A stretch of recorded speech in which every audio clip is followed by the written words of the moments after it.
Okay, so I got through the next part of the Idaho for January 23rd redacted hearing that ended up becoming unredacted, and I'm going to read my notes with regards to the next part. This is regarding the testimony from Matthew Gammetts, and if you have not seen the other parts or the previous parts, please go down to my profile and take a look. It will make way more sense. But let's move on to this new testimony from Matthew Gammetts. He is the ISP Forensic Services Lab System Director for 16 years. In this current role, he's been in it 10 years. Oversees operations of the lab system, so the purchasing, procurement, contracts, HR, hiring, and termination of people. Prior experience in similar work, she asked, and Taylor asked that question. Washington State Patrol, DNA analyst, and crime scene responder.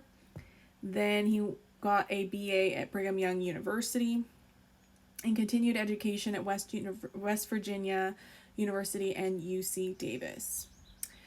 Collaborative group. So he's a part of a collaborative group. A collaborative group just means they collaborate and try to do research and work together. So he's a part of this collaborative group called NTVIC, and he said yes, and it stands for National Tech Implementation Collaborative, and he's the chairman.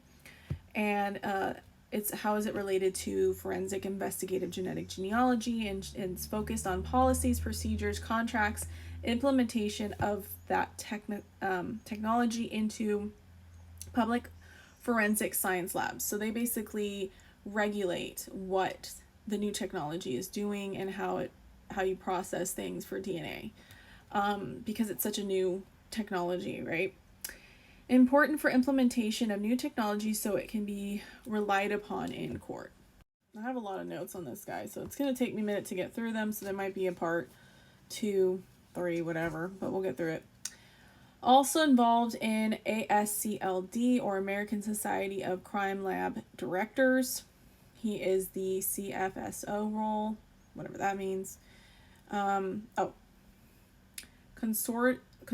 of Forensic Science. That's what it sounds for. Organization liaison for the ASCLD. So he is the Consortium of Forensic Science Organization liaison for the American Society of Crime Lab Directors. Whew, that was a mouthful. And the purpose of it is the group of directors and lab managers, etc. And he didn't really explain what the purpose was, so I have no explanation for you.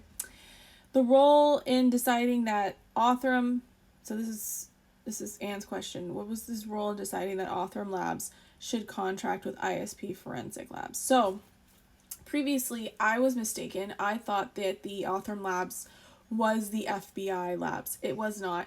It is a lab that ISP, or Idaho State Police Forensics Labs, contracted with and accepted a bid from to do additional testing. Probably more than what they could do at their lab, since they're the only one in the state. So they gave it, so ISP Forensic, or Idaho State Police Forensic Labs, gave it to Othram through a bid process. They won the bid. Othram started doing testing, and then they were told abruptly to stop, and it was handed over to the FBI. And that was driven down to their lab in Texas. And on page 88, he said yes, he was the director making decisions on contracts that would be awarded.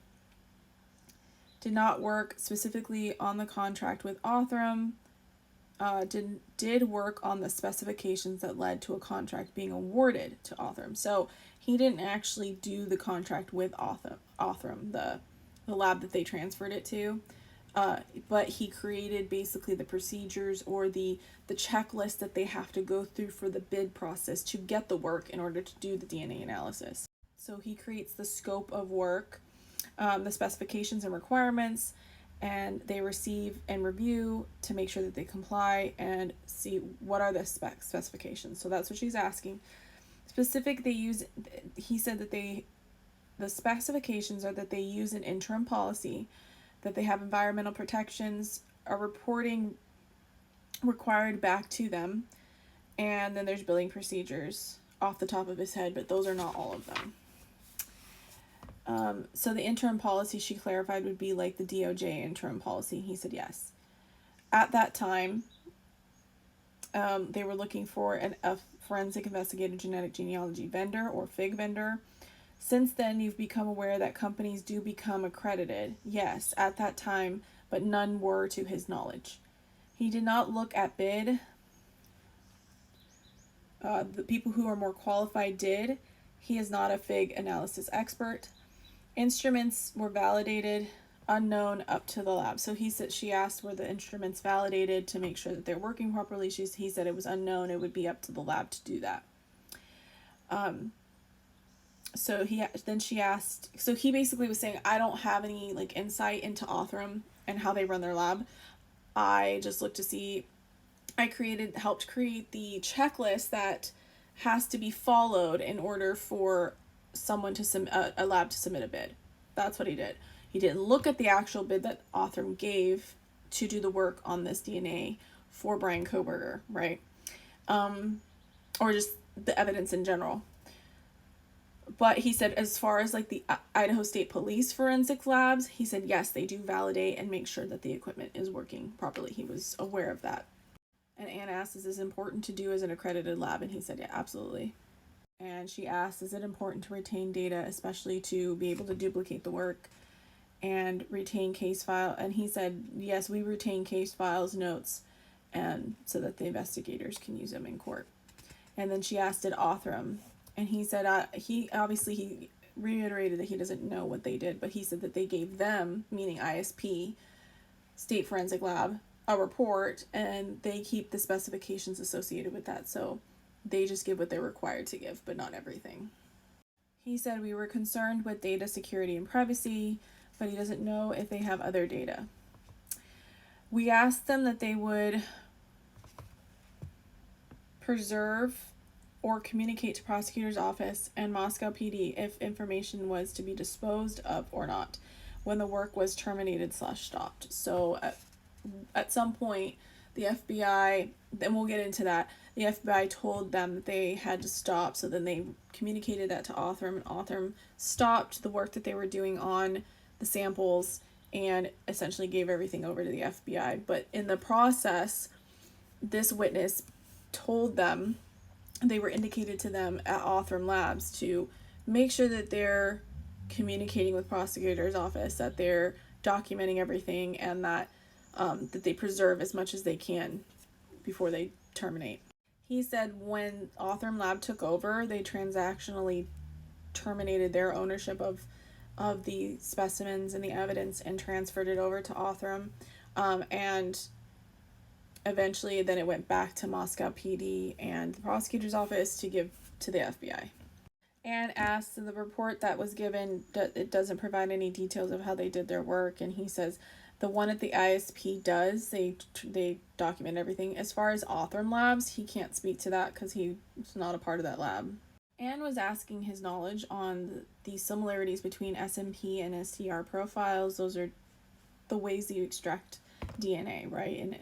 And he said the extraction and the quantitation of DNA, but the instruments and the methods were very different. But essentially, the extraction is the same.